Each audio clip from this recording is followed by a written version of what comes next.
You're listening to the Raising Family podcast with your hosts, David Steele and Linda Hill. Brought to you by the familyproclamation.org.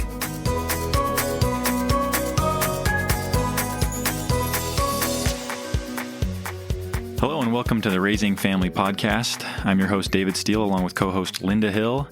And today we are blessed to have Danny Frost here with us. He currently is working down at BYU. Is that right? Mm-hmm. And he'll tell us a little bit more about his professional and personal life in a minute. But today we just wanted to talk about paragraph 8 in the Family Proclamation. So I'll just read that paragraph and then we'll turn some time over to Danny, and then we'll dive into the questions. So paragraph 8 begins, we warn that individuals who violate covenants of chastity, who abuse spouse or offspring, or who fail to fulfill family responsibilities will one day stand accountable before God. Further, we warn that the disintegration of the family will bring upon individuals, communities, and nations the calamities foretold by ancient and modern prophets. So a pretty heavy topic, and we're excited to dive into it. So we'll just turn some time over to Danny. Why don't you tell us a little bit about yourself, your family, and your professional life, and then we'll jump right in. Well, thanks so much, David and Linda. I'm really happy to be here. So my name's Danny Frost. I'm currently an assistant teaching professor at BYU in the School of Family Life. I also direct the integrative writing program in the School of Family Life. And I've had somewhat of an eclectic career path. I got a BA in philosophy here at BYU, and then an MA and a PhD in politics at Princeton University. And then I was at Clemson University for 5 years teaching political science with specifically political theory and constitutional law. And then for family reasons, moved out here to Utah. A few years ago, I was with the political science department for a few years with the Wheatley Institution for a semester. And now I'm happily here in the School of Family Life with hopefully more of a permanent position. And in my current position, I help students learn how to write and also hopefully help them get published on topics related to the family. So I'm really excited about this. Just started the new position a couple of months ago, and I'm really, really excited for this opportunity. I'm married. I have 2 children, ages 14 and 12. We live in Provo, Utah. And so that's about it for me.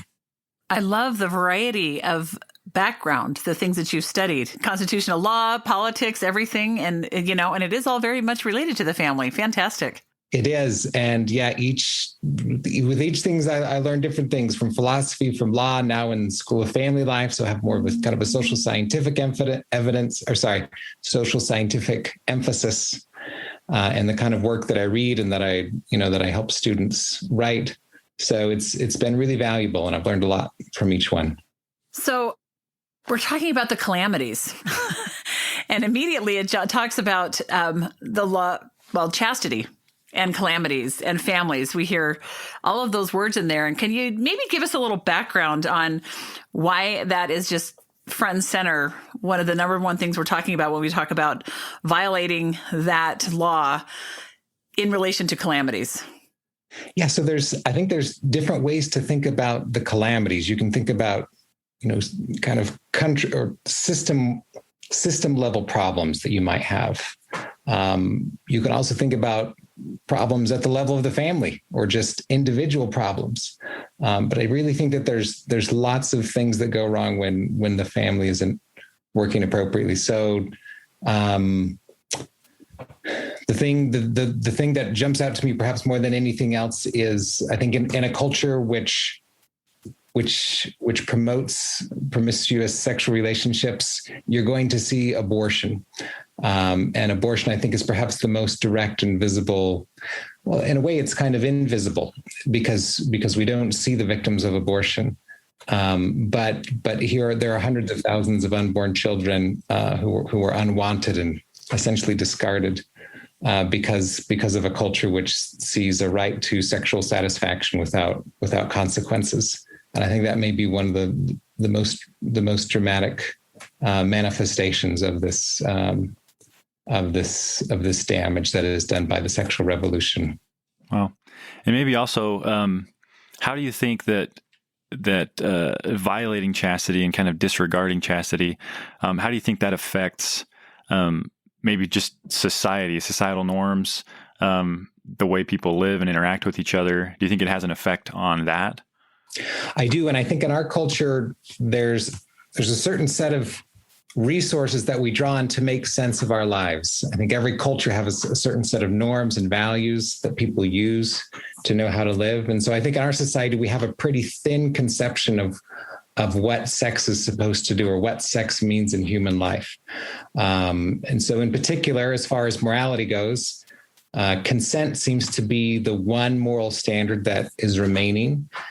So when people say, there's no sexual morality, I'd say just about everybody agrees that consent is an important moral boundary. So we have consent. And then in addition to that, I think people focus on this idea that you ought to seek pleasure in sexual relationships. And so I think that's kind of what a lot of people are equipped with when they enter the sexual domain. They need to get the consent of another, and they ought to like it. And hopefully the other likes it too.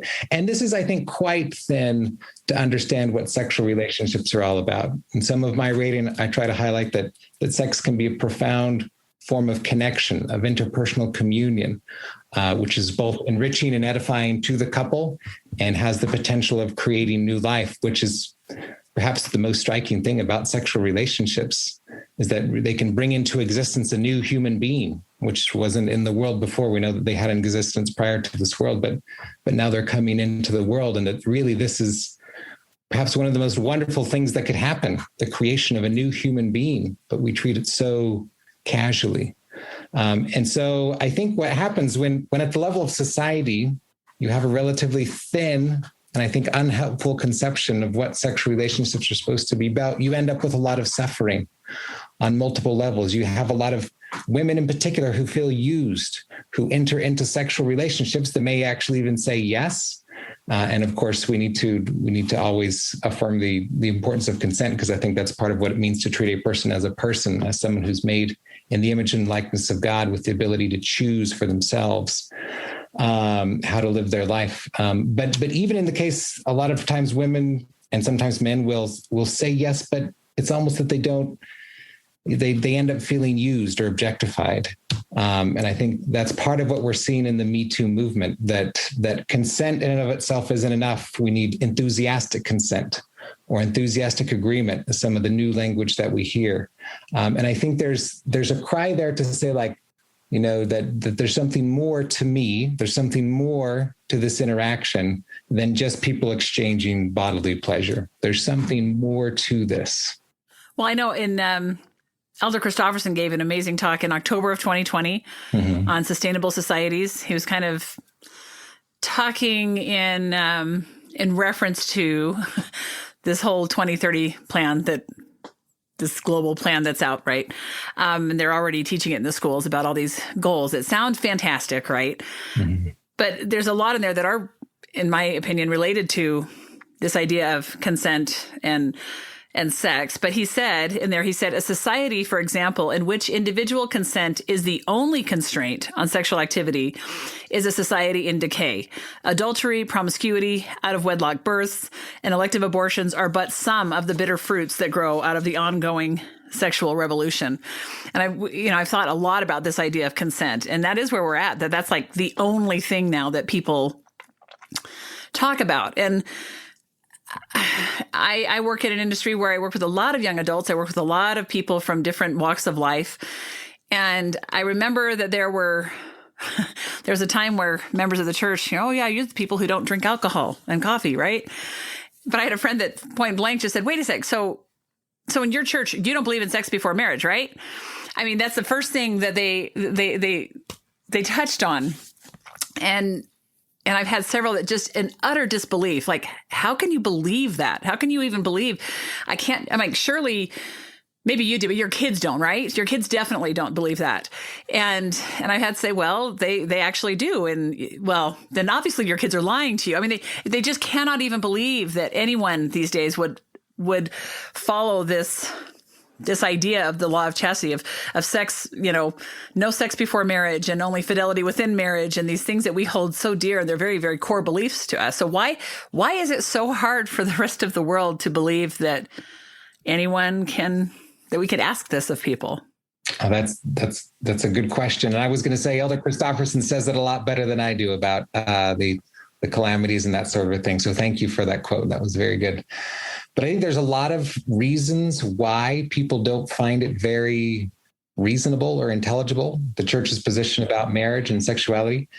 I think part of it has to do with the way we talk about morality and the way we talk about how we ought to live our lives. So in some of my writing, I've tried to highlight this idea of non-judgmental moral concepts. So I think in our culture, we do this strange thing where on the one hand, we talk as if we're moral relativists. We say, let people just be themselves, you be you, don't impose your values on other people, stop being so judgmental, all of which suggests that there is no such thing as moral truth, right?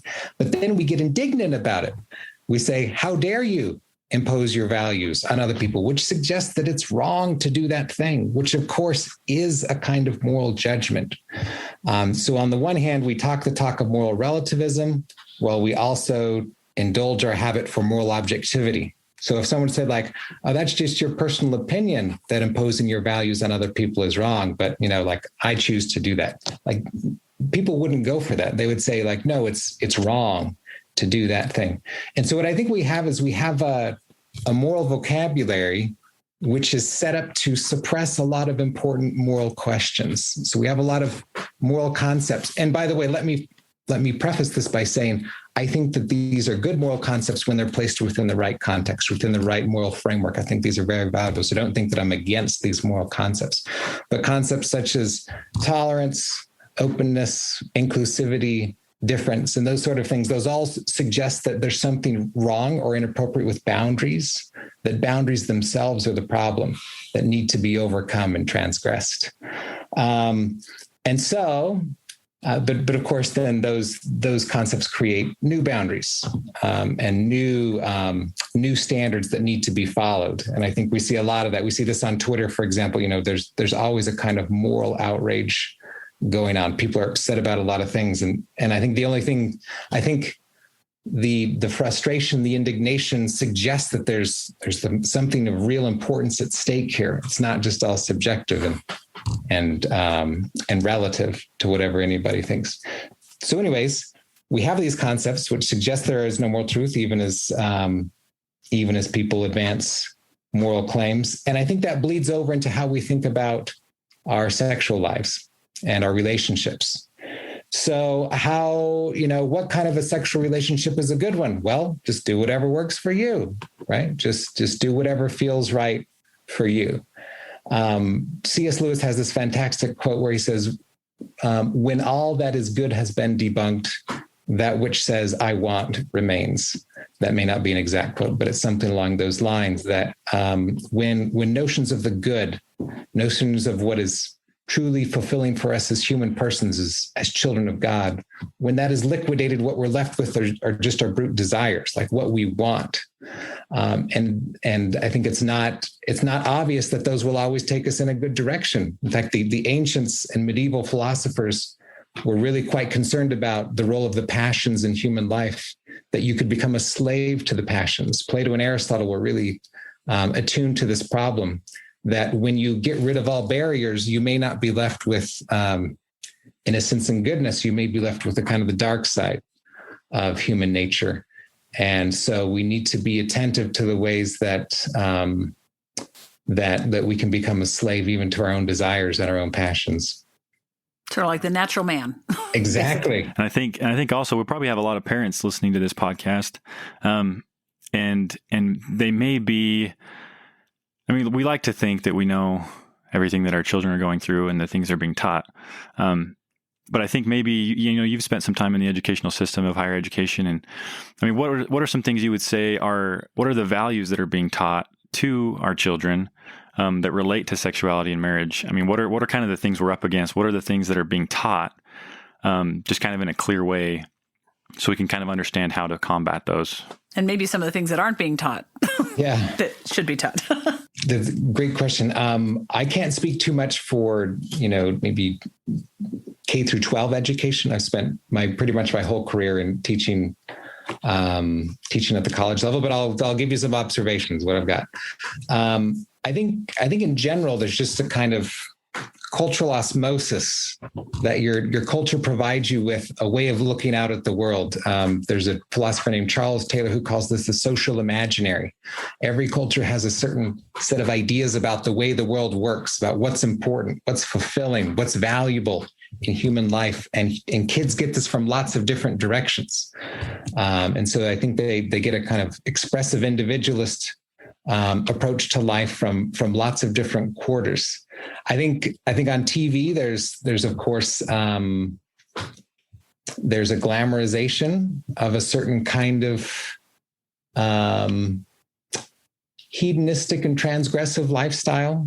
I think transgressivity and rebelliousness is valued in our culture in a way that discipleships and devotion is not. I think specifically with respect to sex, what you have is, again, an emphasis on consent, maybe some information about condoms and safe sex and that sort of a thing, and then a kind of strong emphasis on you do you.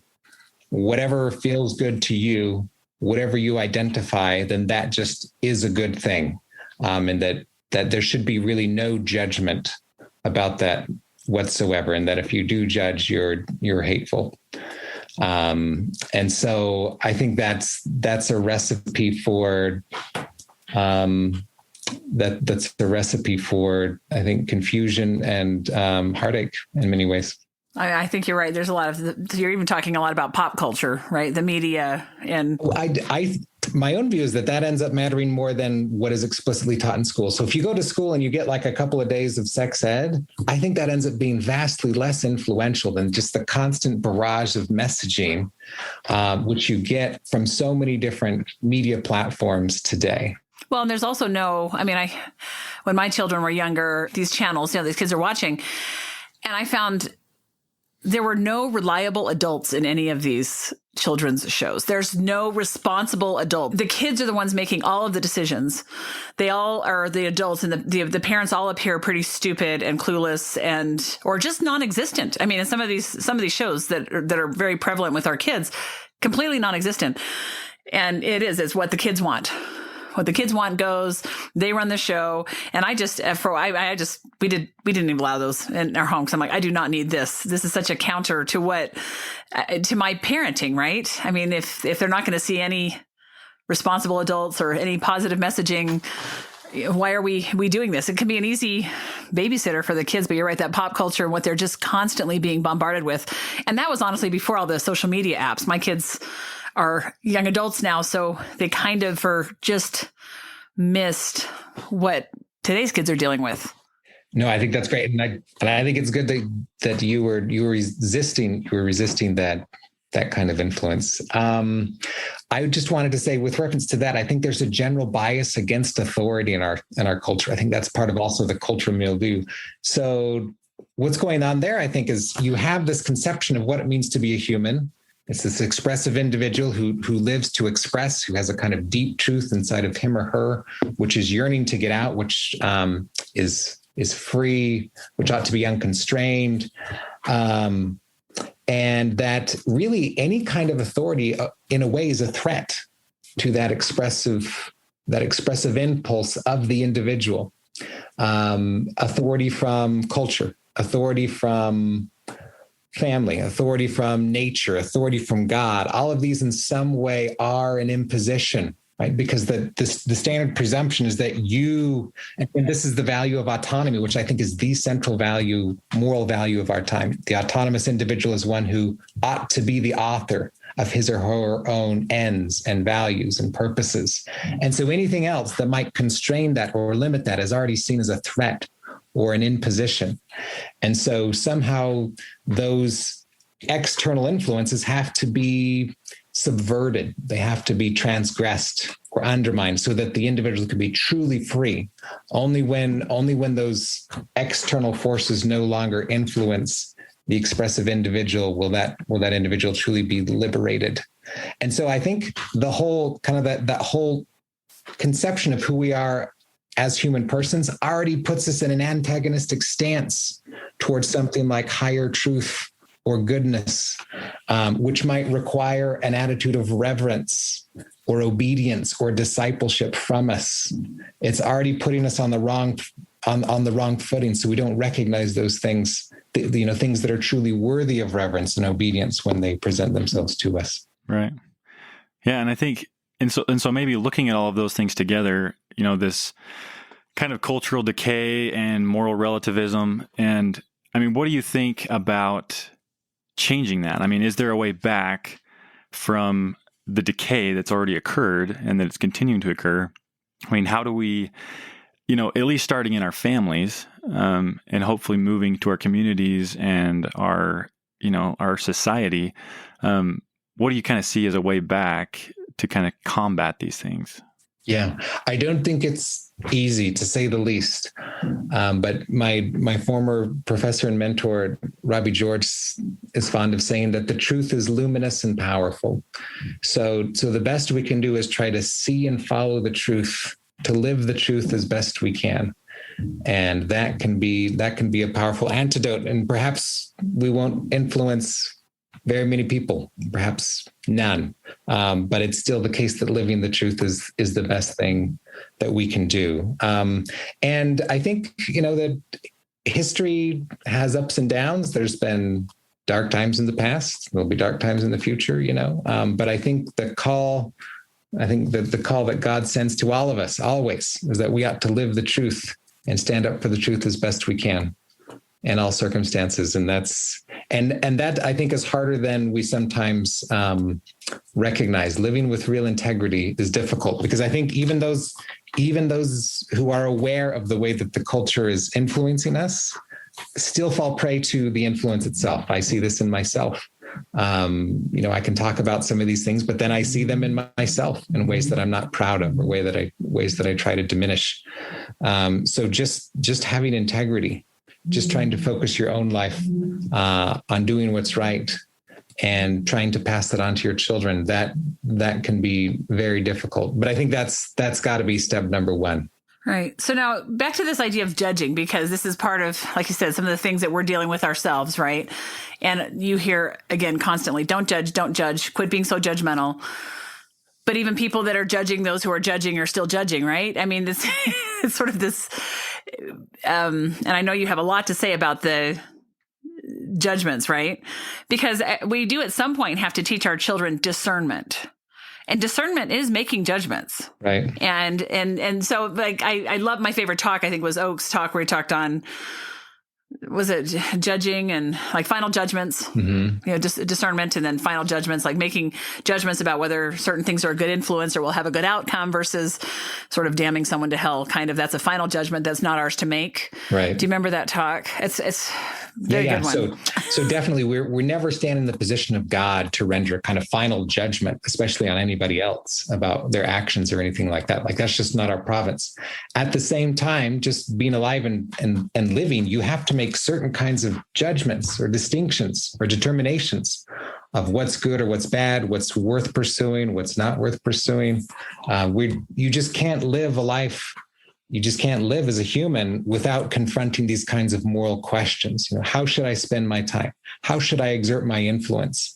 And then I think at the extreme end is, what sorts of exercises of coercive power on the part of the state do I support? Or maybe I don't support any of them. And so there's the moral questions are simply unavoidable for us as humans. And people will often quote, what Jesus says about judge not that you be not judged. The Joe Smith translation I was just looking at today follows that up by saying, but judge righteous judgment. And you find that in other passages as well. What Jesus is pointing to there in that passage, I think, is the human tendency to apply standards to other people that we wouldn't apply to ourselves. So that the mote and the beam, right? We tend to see faults in others and to emphasize those and to criticize those in a way that we would give ourselves a pass. And so that this is self-deception on our part. It's just a means of maybe trying to influence or manipulate another person rather than actually live up to the truth that we claim to see. So really, you can't get by without making certain kinds of judgment. And again, even the idea that judging it is bad is itself a kind of judgment. It's a way of saying that that thing is bad and ought to be avoided, right? So it's taking a stand on what is morally true, on what humans ought and ought not to do. So there's no avoiding it. And you might think that, why would it be wrong to judge? And then I think behind that, there's this conception of the autonomous, expressive individual that ought not to be hemmed in or limited. And that again, this is a kind of truth claim. It's a claim about the way the world is, about who we are, about what should be respected or not. And so there's really no avoiding it. And so I think for me, this is just one step in the conversation, is that we need to recognize that we're all on the same team of seeking the moral truth. Even somebody who says don't judge is committed to a moral truth, which is that judging is wrong, right? So there is moral truth that we ought to live by and live up to. And so just beginning the conversation there is important, because then we say, like, look, we're on the same team. We both think that there are things worth standing up for, worth fighting for. There's things of importance. And therefore, let's try to get clear about those things. What are the things that are really uplifting for us as human beings? Those things that really fulfill us as moral beings, as children of God. And so I think that's really one of the first steps in having a fruitful moral conversation. Also, with respect to judging, I think when a lot of people think about moral truth, they think that it's inherently constraining and confining, that the only reason we would have that moral truth would exist would be to tell us no, and that would be bad and to make us feel guilty or ashamed of our choices. But I think this is completely the wrong way to think about moral truth. I think moral truth, when we really understand it, is inherently uplifting and edifying. It's transformative for us as human persons. It's liberating, because the absence of moral truth is a world in which everything can only be an object of desire, but not an object of, something that's worth venerating or being reverent towards, something that you might say that's worth worshiping. Sometime in the scripture, we have these images of angels. For example, Lehi in 1 Nephi chapter 1, he sees a vision of God, and there's lots of angels in the attitude of singing and praising to their God, and his soul longed to be there. And I think that this is an attitude that's almost incomprehensible to a lot of people. Like, why in the world would you be an angel there praising God? But God is a being of so much light and truth and goodness and mercy. And there's just something so attractive and really inspiring about that. Okay. Isn't it wonderful that there is a being such as God in the universe, that we can focus our attention on and try to, worship is the appropriate attitude towards such a being. And it's an attitude which includes peace and joy and a kind of ecstasy, of being transported away, lifted above most of your petty concerns and the things that occupy most of our minds, including my mind, most of the time. But really, I think the existence of moral truth is something that's liberating for us. It liberates us from the petty, from the sinful, from those things that would kind of like incessant desires that don't really make us have, like, for example, I think of the example of like checking your phone incessantly, right? Like, it doesn't seem to make you very happy, but many of us still do a lot of it.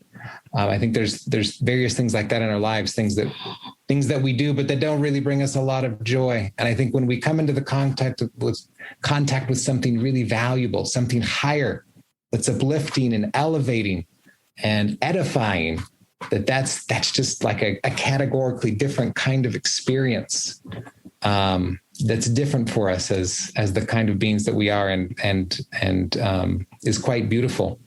And I think that's what our focus on morality ought to focus on, not the no's, although again, the no's keep us away from ways of desecrating that which is holy and good.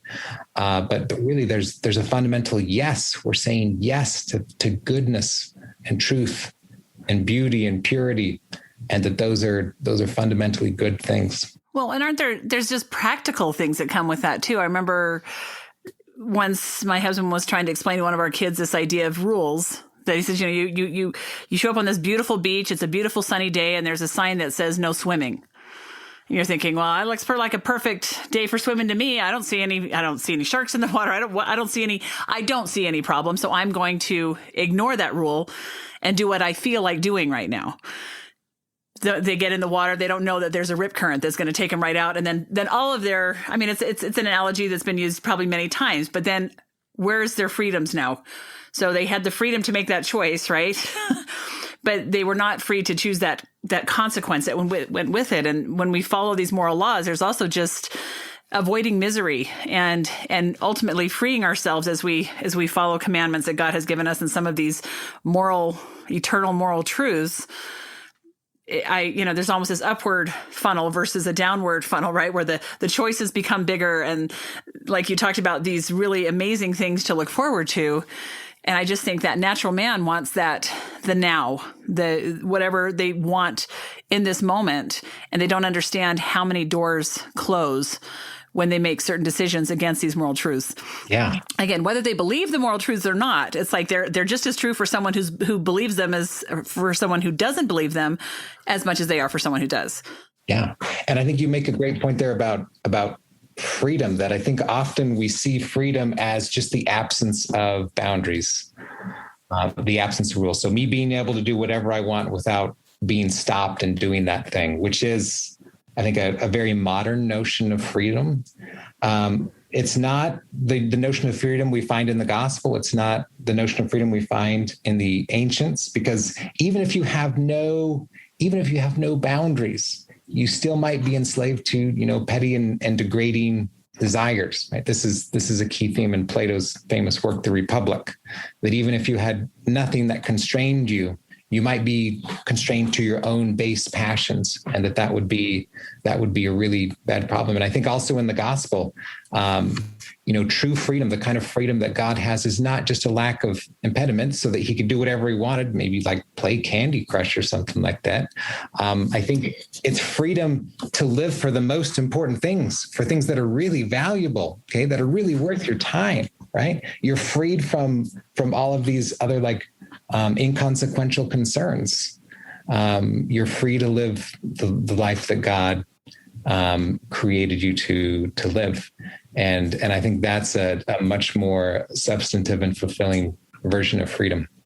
Yeah. And I've also seen, just to kind of play the other side of that, or not play it, but just show it, is I've seen, even just in the youth that are in my ward and people around, that this notion of freedom where I can just be me, and I really have nothing that I need to live up to. I can live my own truth and be who I am. That really just provides an incredible opportunity to never progress.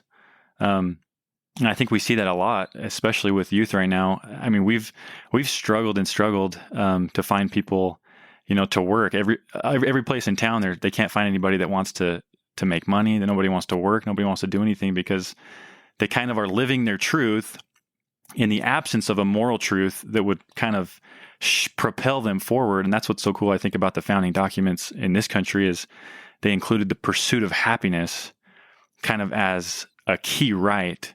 But can you really pursue that if there's not a moral truth to pursue that correlates with happiness? And so I think that is a huge issue, I think, in our society that I've seen. Just that absence of the moral truth just leads to an absence of progression in general. And we just kind of are stagnant. Mm-hmm. Yeah, no, I think that's true. Freedom to do whatever you want also includes the freedom to be indifferent, to be apathetic, to just, to focus on things of no consequence. And just as a side note, I think it's not a surprise that a lot of corporations, I think, have a vested interest in detaching us from things of real value, and then trying to grant us a new set, or trying to inculcate a new set of desires in us. Advertisers even talk about this openly, about there's an advertiser who says we need to create a loyalty beyond reason. That is his phrase, and a very telling one, I would say. This idea that, if you can create a kind of fascination with a new product or with a brand, you can get people to buy a lot of stuff, and kind of try to get them to believe that this is what's really going to make them happy. So again, what I'm saying is, a world which is cleared of moral standards, of things of higher value, and where people can just be themselves, is also a world in which I think people are relatively easy prey to certain kinds of messages and influences, right? And there are people who have a vested interest in that, people who want your money, they want your time. Okay, so I tell my students, that if you're on an internet product and you're not paying for it, then you are what is being sold, right? You are being sold to advertisers and to other people who are gathering information, and they have a vested interest in keeping you on as long as they can. They're not your friends in that sense, right? So anyways, that was kind of a bit of a tangent, but I do think it's not accidental that the you do you mentality exists in a culture which is also strongly consumerist, which sees happiness as a matter of desire satisfaction, as getting what I want right now. And I think that is, that's not a recipe for virtue. And I think it's not a recipe for happiness. So David mentioned the pursuit of happiness a minute ago. And I think our founders believed in something much more rich and robust than what we often think of today. I think, sometimes I ask my students, what do you mean by being happy? And I think for a lot of students, it's something like, doing what I want to do, not having a lot of burdens on me, living a kind of tranquil life with certain kinds of, diversions or excitements or something like that. But many in the founding generation had a much more robust understanding of happiness, that happiness necessarily included virtue, that you can't really be happy unless your soul is ordered correctly, ordered towards the right kinds of things, unless you take on certain virtues like courage, moderation, fortitude. And of course, in the Christian tradition, we get new virtues such as faith, hope, and charity. That in the absence of these things, you might live a certain kind of contented life, but it wouldn't be happy in the relevant sense, as in true fulfillment or flourishing as a human person. It could just be, as David was saying, a kind of stagnant existence where self-expression just becomes apathy and indifference. I have a question back again. We're just back to this judging thing. As members of the church, and I would say all Christians feel this need to feel compassion and acceptance for people, right? We want to share that love with others, but in doing so ourselves and teaching our children how to be compassionate, how do we teach them to be compassionate with people who live differently than we do and have made different choices or living even against or in opposition to God's law of chastity? Back to this question of chastity, without indoctrinating or normalizing that behavior with ourselves and our families. Does that make sense? Yeah, that's a great question. And I think it's something that parents will be dealing with for the foreseeable future. I think you've just got to keep two things in mind. Number one, I think we all have a primary obligation to love God above all other things. So this is the first great commandment, right? You should love the Lord thy God with all thy heart, might, mind, and strength. That's fundamental. We have to do that thing. And that means also living according to God's laws as best we understand them. We also, of course, have the second great commandment of loving our neighbor as ourselves. And that's fundamental too. So those are both things we have to do. President Oakes has said we need to remember the order of those two commandments, that the first commandment is to love God. But I think what is hard for a lot of us is you can't use either one of those as an excuse to neglect the other. I think some of us will stand like, well, hey, I've got the truth with me. And so you kind of like leave off the compassion thing. Other people say like, well, I'm on the side of compassion, and so I'm not going to do the other thing. I think it can be a very difficult tension to be in. But we need to be, I think when we think about the way we use, and this is what a lot of times people who are not members of a church will criticize us for. It's just like, oh, you people are so judgmental. You think you're right. You think you know. Why not just let other people have their own truth or something like that? And that's a way of kind of, I don't know, intimidating us out of our views or something like that, saying like, you just shouldn't have a view at all. But I think there's ways to do this with compassion and with finesse. I think there's ways of stating the truth in a way that does not come across as hostile or belligerent. Martin Luther King Jr. has a fantastic line about how we should never use the truth to defeat or to humiliate our opponents, that once we do that, we reveal that we were not really interested in the truth at all. We were just interested in a kind of preeminence or a kind of rightness, right? All of our actions have to be motivated by a love for God and love for others. They can't be motivated by self-righteousness or by a desire to appear justified. I think the good news is that when your heart really is in the right place, people can tell. And even though you disagree with them, they can respect you and they can tell that you care. So I think some of our listeners may have read books by the Arbinger Institute, books like Leadership and Self-Deception or The Anatomy of Peace. And a point that they emphasize is that if you really care about other people, like not just you say you do or you think you do, but it kind of emanates out of your very being. It's who you are at a fundamental level. If you really care, you can say almost anything to other people because they will know that it comes from a place of compassion and love. And that they won't see it as hostile. Now as a matter of social fact, it won't always work out like that. Even those who make the best of efforts to reach out with compassion will still be misinterpreted at times by other people. But I think we definitely, Latter-day Saints have room to improve on this. I know I definitely have room to improve on this. And if we really care, if we really are committed to both loving God and loving our neighbor, think about what our neighbor thinks, what it feels like to them, to hear these things, and trying to really be willing to see them as a person who matters, who is worth knowing, even if we think that they're mistaken in some way, whose opinion matters. And I think this is really what the atonement of Jesus Christ shows more than anything. Jesus thought all of us mattered, even when we were in sin, right? So I think it's Paul who says he loved us while we were yet sinners, right? He thought we were worth knowing, worth suffering for. And so I think we have to adopt a similar kind of attitude, that when we raise the issue of truth, which I think we must, and it's not going to be popular to stand up for what the church believes about these things. It will mean that we lose certain friendships or opportunities that we might otherwise have. So we have to have integrity. At the same time, we got to be attentive to how we're using the truth. The truth must only be used to uplift, never to humiliate, never to denigrate. And I think fundamentally, that's a question we have to ask ourselves. Why am I doing this? Am I doing this because I want to appear right?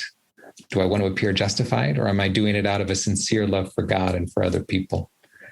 And I think truly, if we're motivated by love for God and for love for other people, like that's all anyone could ever ask for. And I think fundamentally that's what will be fulfilling for us as persons, because that's when your conscience is really clear, when you're really acting on what you think is right, both as regards your relationship with God and with other people. You've got nothing to be ashamed of, nothing to try to hide or to feel guilty about. And I think kind of along those same lines, another question maybe is, I know earlier we talked about abortion kind of being a major calamity that has come as a result of lack of chastity. So I think, especially recently with politics and, specifically in America where we have to, we don't have to, but we're asked to vote and to be involved in politics. So we're kind of thrust into that sphere. Can we expect people who maybe don't believe in God and don't believe in moral truth, can we expect them to live up to the values and beliefs of our moral truths, or universal moral truths? So in the case of abortion, I think a lot of members of the church kind of get stuck in this. Well, we believe in agency, so should we advocate for allowing people to believe what they will? Or should we be standing up and standing for the moral truths that we believe, even for those people who do not share those beliefs? So I think this is a really important question, and I think we need to be clear about what's what are various interests on different sides of the question. So in political theory, there's a big debate over what's known as public reason. And the idea here is that we should only enact certain policies and law that we could explain with reasons to our fellow citizens. And this is a huge debate, kind of esoteric in some ways, but I think there is an element of truth to it. So President Oakes has said that we need to avoid things that look like acts of worship on the part of the state. So specifically with respect to requiring other people to engage in acts of worship, he thinks that would be wrong. It would be a kind of violation of conscience for the government to require people to worship in a way that they don't see fit. And a lot of people think that the church's position on things like abortion or sexuality more generally could only be justified by appeals to authority, by reasons which couldn't be shared by people who aren't part of the faith. That if you say like, well, why do you think abortion is wrong? That really the only thing that believers have to fall back on is something like, oh, because my prophet says so, or the Pope says so, or my sacred book says so, or something like that. But I think that isn't really doing justice to the kinds of resources that, for example, pro-life supporters have. There's a lot of great scholarship that gives, moral, scientific, political, legal defenses of unborn life. One of my former professors, Robbie George, is a big advocate of this. He thinks that, in fact, reason is on the side of the pro-life cause. That if you believe in the principle that every human life matters, that each of us is created in the image and likeness of God, and that we have moral dignity, not because of anything we do, but because of what we are, then the pro-life position starts to sound very strong. So anyways, I just say this to emphasize that when we talk about laws and policies, I think we do need to think about how can we frame this in a way to our fellow citizens that isn't just an appeal to authority. Now, I confess that this is kind of a tricky area, because I think we shouldn't be overly concerned about this at the same time. And the bigger issue, I think, is that what we have is the non-judgmental vocabulary, which already sets the agenda for the kinds of discussions that we can have and the kinds of things that people will take seriously. And so questions of rights become paramount, although even with the abortion issue, there's a way you can make a case for the right of the unborn child to life. But in any case, I think the moral vocabulary that a lot of us have doesn't set us up to understand questions of sexual morality or family in the way that it could or should. And that is a big problem. I'm not convinced that the moral vocabulary our society currently adheres to is kind of the peak of reasoning. That what we have here is real reason, and that other approaches are just superstition or bias or something like that. But I think that our public forms of reasoning and deliberating about these things are severely broken, and that they do not point us in the direction of truth. And so I don't think that we owe them a kind of deference that a lot of people demand for them. Oh, that's really interesting. So Danny, we so appreciate you being with us here today, and you have shared some incredibly valuable insight on a multitude of things. Is there anything that you have felt inspired to share, anything that we didn't cover that you would like to share with us or our listeners? Yeah. And thanks for having me. It's really been a pleasure. I really enjoyed being with you and talking about these things. I would just say I recognize that this is a really hard topic for parents and for youth, for people who are just trying to figure this out. There's so many different competing voices in the world, and all of them are making incessant and strong demands on our time or on our attention.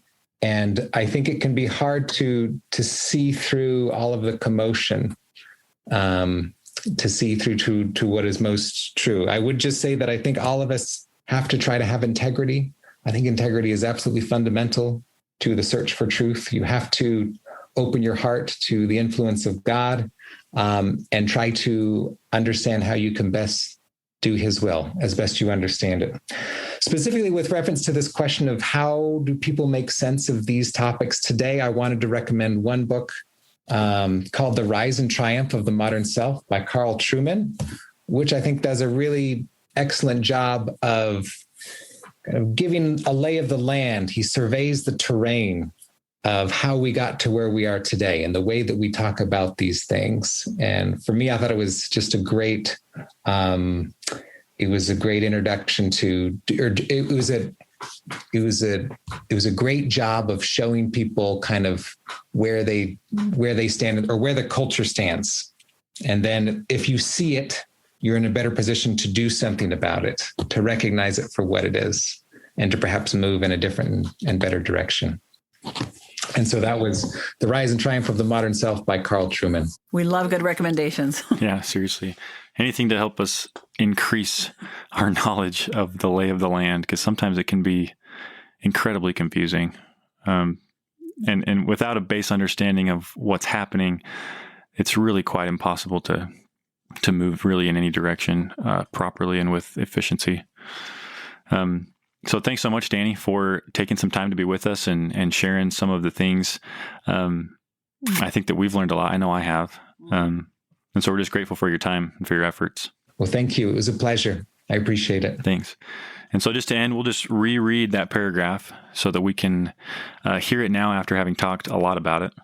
And so I'll go ahead and read that. It's paragraph 8 of the Family Proclamation. We warn that individuals who violate covenants of chastity, who abuse spouse or offspring, or who fail to fulfill family responsibilities will one day stand accountable before God. Further, we warn that the disintegration of the family will bring upon individuals, communities, and nations the calamities foretold by ancient and modern prophets. So I hope we can take some things we learned today and implement them into our lives and hopefully move forward and upward towards higher moral truths and bring our communities with us. So thanks so much, Danny. Thank you. Thank you. It was a pleasure. Thank you for listening to another episode of the Raising Family podcast. This episode was produced by Carol Rice. Our research coordinator is Angela Valentine. Audio was edited and mixed by John Wright. The Raising Family podcast is brought to you by the familyproclamation.org.